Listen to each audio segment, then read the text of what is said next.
March 19, 2016, at 8:21 a.m., surveillance footage captures 16-year-old Paige Doherty, neatly groomed, backpack over her shoulders, pushing open the glass door of a small store on a busy street in Clydebank. She steps inside. The door slowly shuts behind her, and that's the last time anyone sees her alive. It was a typical Saturday morning. No panic, no unusual activity. But from that moment, a story began. One that would send shockwaves through not only her family and friends, but the entire community. A story where the familiar turned into something chilling. A cozy local store, a friendly owner, a street everyone knew became a doorway into darkness. Within hours, Paige's family started to realize that something wasn't right. Paige Doherty was born on April 17, 2000, in the Scottish town of Clydebank. From an early age, she stood out for her kind heart and unusual maturity. Smiling, thoughtful, and approachable, she got along easily with people of all ages. Paige wasn't one to seek attention, but her presence was always felt. She was the oldest of four, and her sense of responsibility came naturally, especially when it came to her siblings. Her mother, Pamela, raised the family with her husband, Andy, Paige's stepfather. Their home was always full of life. While they faced their share of struggles, there was a deep bond between everyone, genuine care and closeness. Paige had a special place in her heart for her younger brother and sisters. She didn't just look after them, she truly cared. From a young age, she helped out around the house and wasn't afraid to speak up when serious matters came up. She was especially close to her younger brother, Andrew, who had developmental needs. Paige often took him to the park or the movies. These moments weren't just important to him. They meant a lot to her too.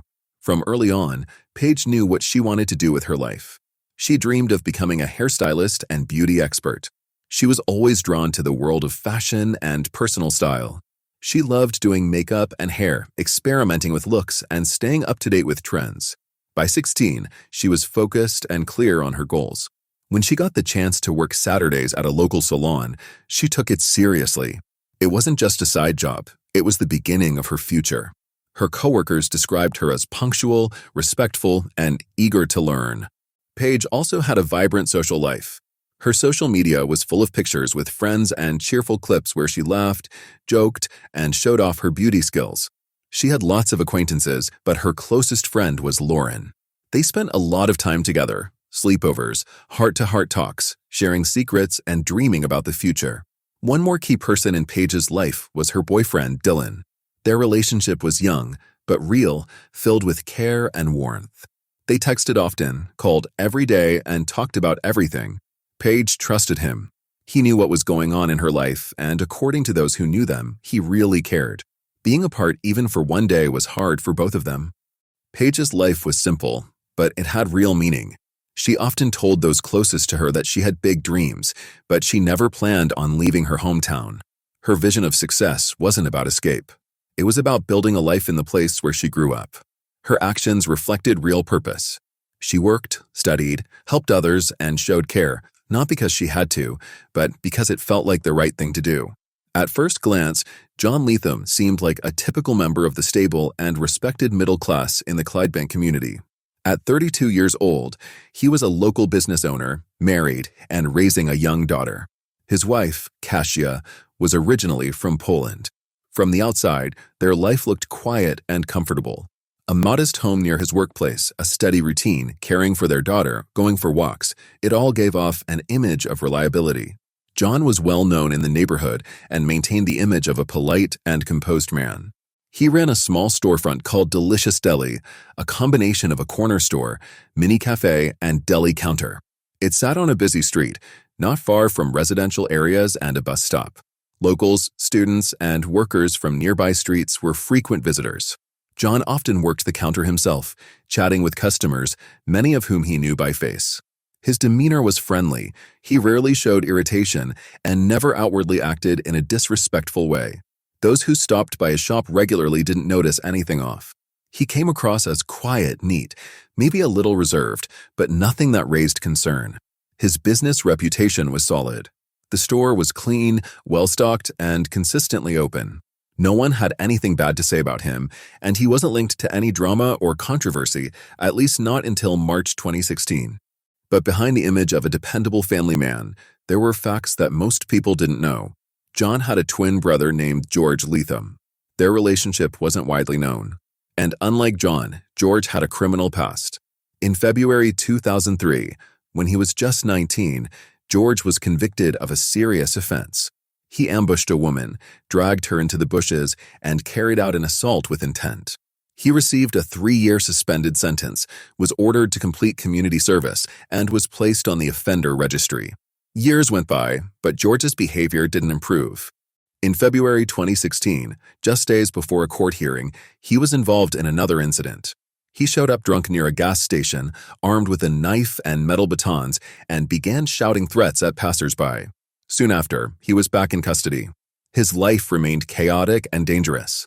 In February 2019, he committed another assault, this time at home targeting his pregnant wife. Under the influence, he physically attacked her, causing serious injuries.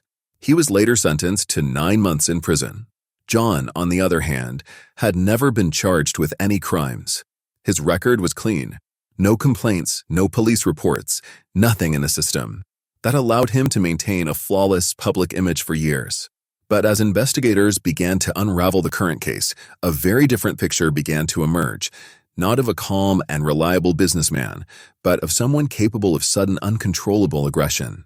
The Leathem family found itself under public scrutiny, but unlike his brother George, John had managed to keep up the appearance of a normal life for a while.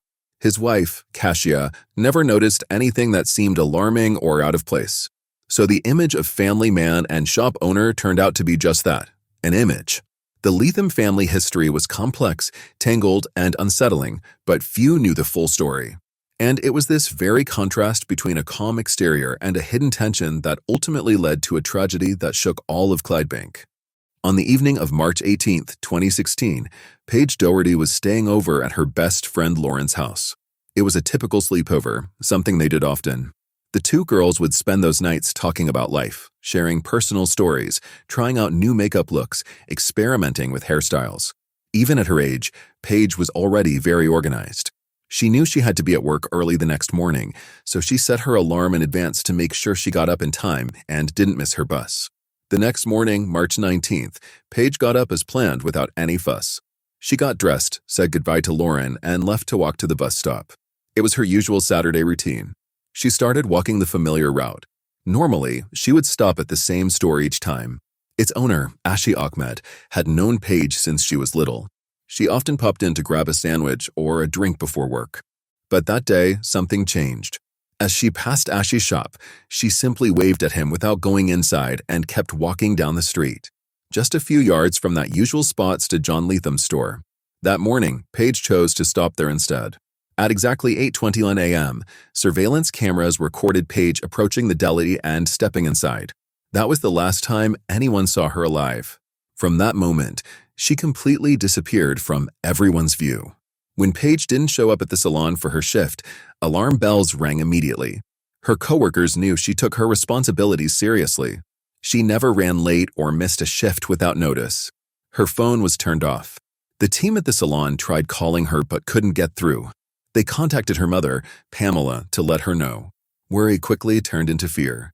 Pamela couldn't reach her either, which was completely out of character. Paige always replied to texts and calls, especially from those closest to her. At the same time, her boyfriend Dylan was also trying to reach her. None of his messages had been read.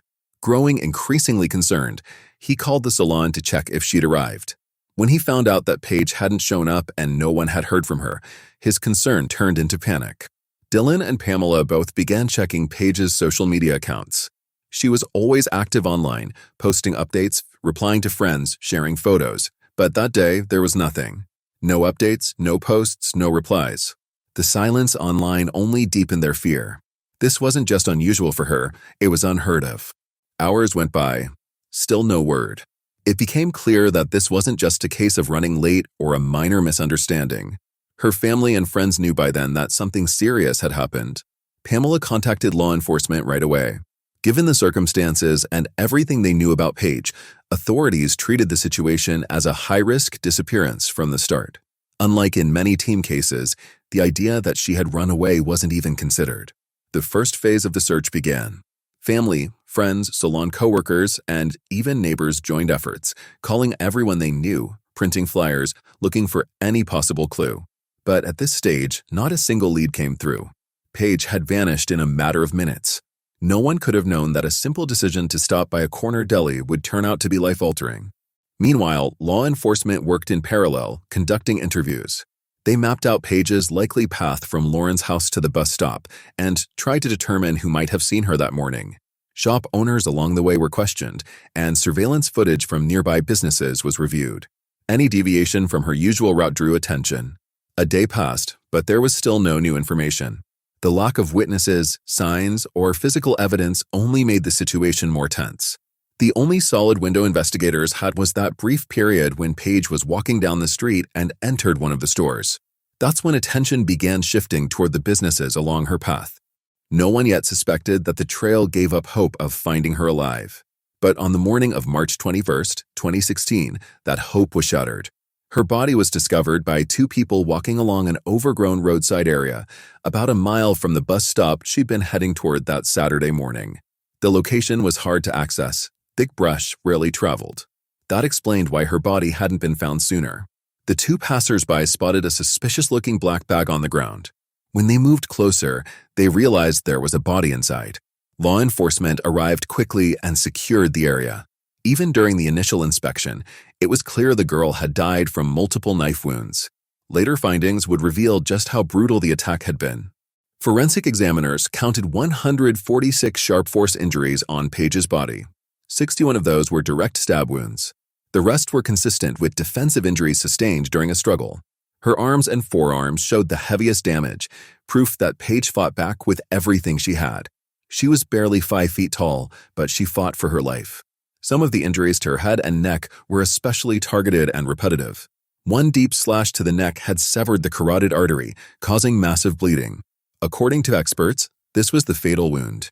The level of aggression involved in the crime left no doubt. This wasn't a random act or a robbery gone wrong. It was deeply personal and emotionally charged. Investigators quickly rolled out the possibility of a random attacker. The number of wounds, the specific areas targeted, and the sheer force used all pointed to someone who knew Paige. The crime was committed with rage, something. This wasn't a last-minute decision. Whoever was responsible either knew the area well or had picked the spot ahead of time to conceal what had happened. The way the body had been wrapped and the way it was placed made it clear that she had been brought there after her death. News about the discovery of Paige's body spread quickly across Clydebank. For everyone involved in the search, it was a devastating shock. The family was notified officially. Her mother, Pamela, struggled to accept the reality. Dylan, Paige's close friend and boyfriend, was in complete disbelief. Volunteers who had posted flyers and shared updates online were now posting messages of grief and sympathy. The entire community sank into collective mourning. Meanwhile, police began analyzing surveillance footage and speaking to anyone who might have seen Paige the day she disappeared. Their goal was to reconstruct her final steps and identify who saw her last. It became clear that this crime had either been planned or carried out by someone who was sure they could erase all traces. But in a town where nearly every corner store and intersection had surveillance, disappearing entirely was almost impossible. The investigation entered a critical phase. Detectives focused on mapping out Paige Doherty's movements on the morning of March 19th. They requested footage from all surveillance cameras along the route she usually took, from her friend Lauren's house to the bus stop. Two locations stood out: the Fleming food store where she typically grabbed breakfast, and the neighboring deli, Delicious Deli, where she had stopped that morning. The breakthrough came after a call to police from Ashi Ahmed, owner of Fleming food store. He remembered seeing Paige that morning. She waved at him, but didn't come into the store, which struck him as unusual. Remembering that his security system had a wide-angle view, he reviewed the footage. The video clearly showed Paige walking down the street and entering the shop next door, John Letham's Deli. However, the footage did not capture her leaving. Ahmed immediately shared the video with police. Investigators studied the footage closely and found that at 8:21 a.m., Paige walked into Delicious Deli. For more than an hour afterward, no one was seen exiting. Then, at 9:58 a.m., cameras captured John Leathem locking up the shop, pulling down the shutters, and leaving in a hurry. He crossed the street to another store where he purchased disinfectant, bleach, and heavy-duty trash bags. This was confirmed by both surveillance footage and the store clerk, who noted how anxious the customer appeared. At 10:03 a.m., the cameras caught John again returning to the deli with his purchases. Not long after, he emerged carrying a large black bag, which he loaded into his car. The footage clearly showed a foot in a white sock sticking out of the bag. Investigators now realized they were witnessing what looked like an attempt to dispose of a body. But this was only one part of a disturbing sequence of events caught on tape. Instead of driving away, Leathem returned to the store multiple times over the next 2 hours. He went in and out repeatedly. During that time, he tried to clean the space, scrub away blood, and get rid of evidence. Cameras captured his movements, facial expressions, and gestures. He appeared frantic and disoriented. At one point, he even changed clothes and casually reopened the deli to serve customers as if nothing had happened. A police unit was dispatched immediately to make the arrest. Within 10 hours of receiving the footage, officers arrived at the delicious deli. John Leathem was arrested without resistance. Forensic teams began processing the scene. Despite visible efforts to clean, they found traces of blood on the floor, walls, and counter. After moving refrigeration units and display cases, they found more significant traces of blood under the shelves. Tests confirmed that it was Paige Doherty's blood. Each new piece of evidence further weakened Leathem's position. His actions after Paige's disappearance were all captured on camera. He didn't just try to conceal the body, he actively cleaned the crime scene, resumed business operations, and served customers. This showed a deliberate effort to destroy evidence, not a reaction made in the heat of the moment, as he would later claim. Investigators continued to gather evidence. They inspected John Leathem's car and found traces of blood, despite clear attempts to clean the vehicle thoroughly. Forensics also examined the area where Paige's body had been found and confirmed that Leatham's vehicle had been at the location on the day he admitted to disposing of the body. By this point, there was no longer any doubt. Surveillance footage had become the key piece of evidence. It showed who last saw Paige, how the suspect behaved, and the step-by-step effort he made to cover his tracks. Ironically, it wasn't his own cameras, but those from a neighboring store that revealed the truth. After his arrest, John Leathem initially denied everything. He claimed he didn't know Paige Doherty and insisted she had never entered his store. He also maintained that there was no way blood could be found on the premises. But police already had hard evidence, security footage, blood samples from the floor and his car, and the unmistakable image of a body in a trash bag. Faced with this overwhelming proof, Leathem changed his story and confessed to the crime. In his statement, he claimed it all happened in a panic. According to him, Paige entered the store, placed an order, and asked if he was hiring.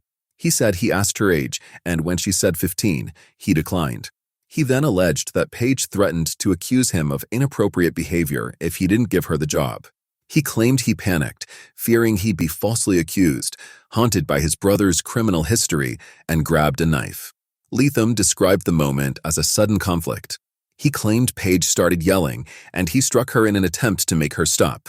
When he realized she was no longer alive, he wrapped her body, hid it in a storage area, and went home. There, he hid the body in a shed, changed clothes, and the next day took his family on a weekend trip to Balmaha as if nothing had happened. 2 days later, he returned and left the body in a brush-covered area by the roadside. Investigators scrutinized his version of events carefully. First, there was no support for the claim of blackmail. Paige had no history of aggression or manipulative behavior. Her mother, friends, and co-workers all described her as kind, gentle, and respectful. She already had a job at a salon she loved. There was no reason for her to be seeking work elsewhere. Forensics also revealed the attack was not a quick outburst. It involved a prolonged struggle and numerous injuries, ruling out the idea of a momentary lapse. There was no evidence of intimate violence or any personal connection between Paige and Leathem. This made his motive even harder to understand. He maintained that he had no intent to harm and acted in response to what he saw as a threat. But the nature of the attack, 146 sharp force injuries, many targeting the neck and face, left no doubt about the level of brutality. Details of the case began to appear in the media. The public reacted with disbelief to Leathem's explanation. One aspect that drew particular outrage was what he did after the crime, taking his family on a trip, supposedly to clear his mind. At the very time when the community was searching desperately for a missing teenager, he was on a weekend getaway, knowing full well that her body was hidden in a shed. In light of the evidence, Leathem was formally charged with the crime. His confession, paired with far-fetched justifications, failed to earn sympathy from either investigators or the public. From the very beginning, it was clear. This was not a momentary lapse, but a deliberate attempt to cover up a serious offense. And although authorities never identified a precise motive behind the act, the scale and brutality of the attack spoke volumes.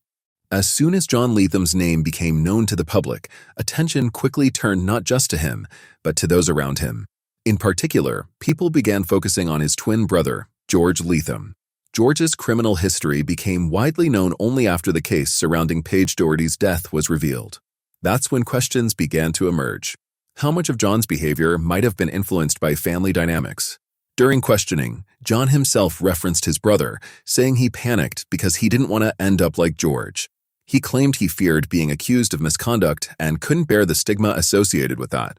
But investigators found no evidence that Paige had made any threats or attempts at manipulation. Even if one were to accept this explanation as sincere, it raised deeper concerns. Why would someone who appeared to live a stable, ordinary life rely on his brother's past to justify his own choices? Psychological profiles of the brothers revealed different levels of self-control, but both showed tendencies to deflect blame and distort reality. The key difference was that John had long maintained the outward appearance of a respectable man, while George had drawn police attention on multiple occasions. The public interest in the Leathem family grew among journalists, bloggers, and residents of Clydebank. People began to examine the brothers' pasts, draw comparisons, and speculate about the roots of the aggression. Some began to suspect that a culture of hidden hostility may have existed within the family, even if it wasn't obvious from the outside. And while the investigation into Paige's death revealed no direct connection between the brothers in that incident, their shared history painted a picture, a backdrop that made John's violent outburst seem less isolated than it might have otherwise appeared. 7 months after the crime, court proceedings against John Leathem began. By then, investigators had assembled an overwhelming body of evidence, surveillance footage, forensic results, witness testimony, and the defendant's own confession. His legal team did not dispute that he had taken Paige's life, but argued that it had been a moment of panic without intent. Still, the court had to weigh not only the facts, but also the motives, the behavior that followed, and the way Leathem had responded afterward. The trial drew public attention. In the courtroom were Paige's family members, journalists, activists, and everyday residents of Clydebank, all trying to come to terms with what had happened. Pamela, Paige's mother, was the first to speak. She described how their lives had changed since Paige disappeared, how she spent nights without sleep, waking up in terror, thinking she'd heard her daughter's voice. She spoke of the daily emptiness of a pain that nothing could ease. And perhaps most painfully, she described how difficult it was to see her other kids struggling to understand why their sister never came home. Andy, Paige's stepfather, also addressed the court.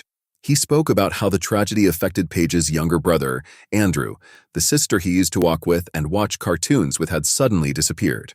According to Andy, the boy kept asking when Paige would come home, and the family was forced to avoid giving him a direct answer. His words left the courtroom visibly shaken. The judge found John Leathem guilty of committing a serious crime with intent. He was sentenced to life in prison with a minimum term of 27 years. For Paige's family, it was seen as a step toward justice. As her mother put it, it wouldn't bring Paige back, but at least it ensured that the person who took her life wouldn't walk free anytime soon.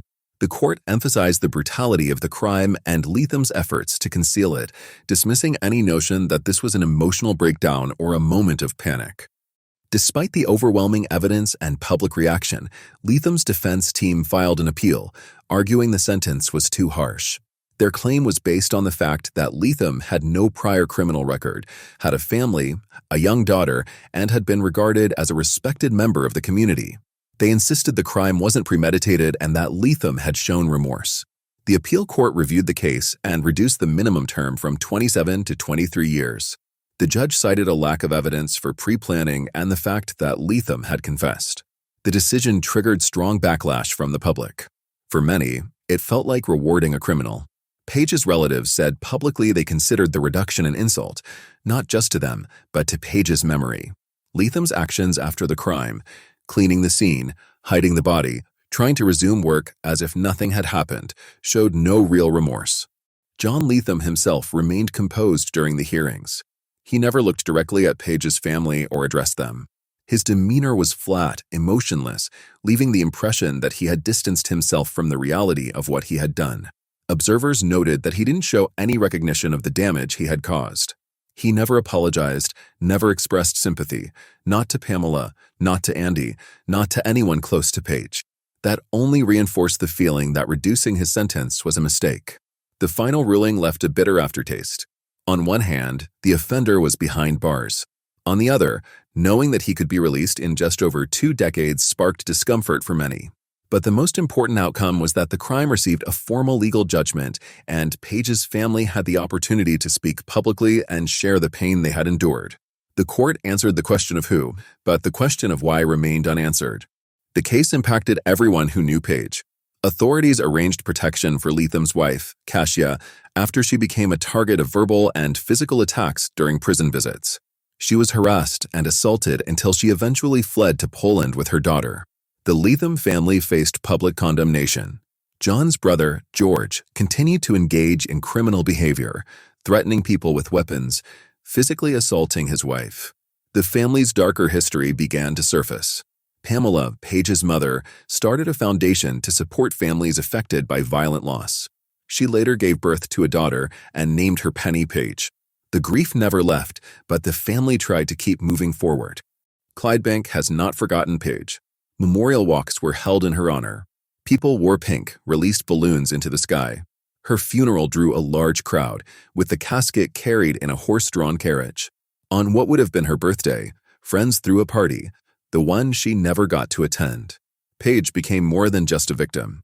She became a symbol, a memory, and a reminder of the devastating consequences of senseless cruelty. Thanks for watching.